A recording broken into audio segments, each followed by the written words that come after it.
আসসালামু আলাইকুম গাইস। আপনারা কেমন আছেন? আশা করি ভালো আছেন। Welcome to my Facebook page.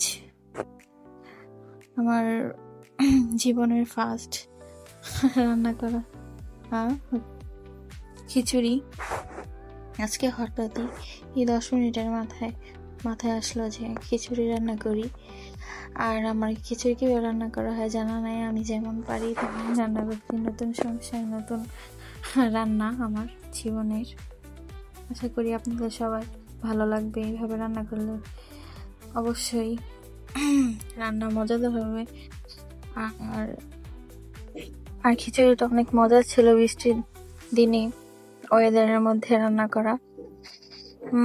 আমার দেবর আর আমার হাজব্যান্ড বলছে অনেক মজা হয়েছে। আলহামদুলিল্লাহ, এটাই আমার সার্থকতা।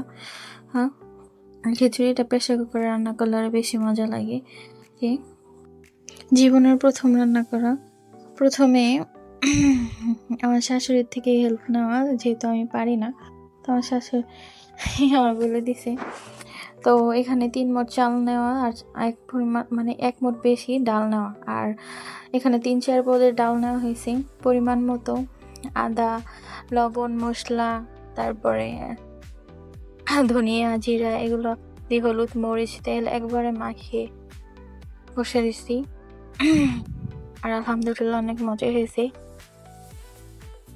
পরিমাণ মতো পানি দিয়ে তারপর চুলায় বসিয়ে দিয়েছি। আর সবচেয়ে বেশি রান্নার মধ্যে মজার স্বাদ আসে হচ্ছে মাখা। যে কোনো জিনিসই, মাংস বলেন, খাবার যেটাই আমরা খাওয়ার চেষ্টা করি, মাখায় একবারে বসে দিলে সেটা অন্যরকম স্বাদ আসে। সবার টেস্ট তো আরেক রকম না, কিন্তু আলহামদুলিল্লাহ আমার রান্না মজা হয়। অ্যান্ড আমি এভাবে রান্না করি বেশিরভাগই মাংস, গরুর মাংস, তারপরে খিচুড়ি, এগুলো একবারে মাখা রান্না করার চেষ্টা করি।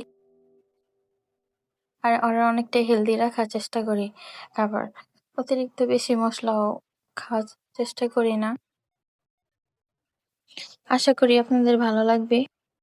তো আমার খিচুড়িটা রান্না হয়ে গেছে। আমি প্রেসার কুকার খুলে দেখেছি অনেকটাই হয়ে গেছে আলহামদুলিল্লাহ। তারপরে ঘরের মধ্যে যতটুকু মাংস ছিল ততটুকুই বসাই দিছি, যেহেতু আমরা 2-3 জন খাবো, একবেলার খাবার।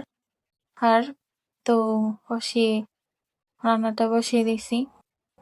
মাংসটা সাধারণভাবে আমরা যেভাবে খেয়ে থাকি ওভাবেই রান্না করা হয়েছে, অল্প পরিমাণে। যেহেতু আপনাদের যদি ভালো লেগে থাকে আমার রান্না, নতুন রান্না, আমার পাশে থাকবেন, সাপোর্ট করবেন, লাইক কমেন্ট করবেন। আমার খিচুড়ি রান্নাটা অনেক মজা হয়েছে আলহামদুলিল্লাহ।